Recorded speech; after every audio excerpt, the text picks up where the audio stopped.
My placement was with Alzheimer's Canterbury, and so the topic that we came up with, my supervisor and I, was into younger onset dementia. Presbyterian Support Upper South Island as an agency has an interest in social inclusion, but also has a long history of being involved with volunteers. And last year we began thinking about whether there was a way we could increase our focus on volunteering, but at the same time look at how that impacted on social inclusion and social connectedness. The research was around suicide and self-harm, so young people, well, any age but up to the age of 17. One of our committee members, actually the chair, that has been aware for a while that there is a gap in the needs of preschool children, and therefore she was really keen that that was researched. At the end of my placement I had completed a literature review on the topic and also written a discussion document that outlined the bigger problems and questions that need to be thought about when considering the topic. Mostly looking at tools for evaluation for the family therapy, which was the sort of angle that we were going with for the research. So just starting to look at the different literature that was out there for that. The project that I'm doing evaluation research on is called the Rehua Marae Restorative Justice Project, and it's researching the relevance of dealing with youth offenders through a marae-based approach as opposed to using the family group conference or conventional criminal justice system.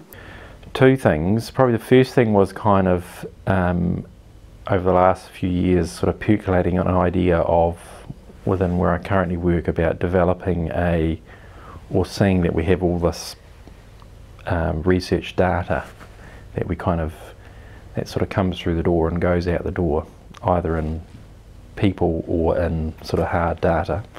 And I was kind of interested in, or wondered about whether we could sort of capture some of that.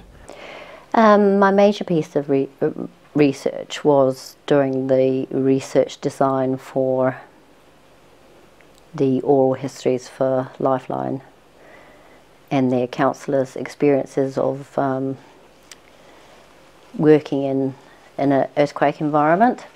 So it was, the research wanted to record their personal experiences and their practice experiences. We looked at what I could do. There was like a range of different things that that she saw would be great for the agency to have more information and knowledge about.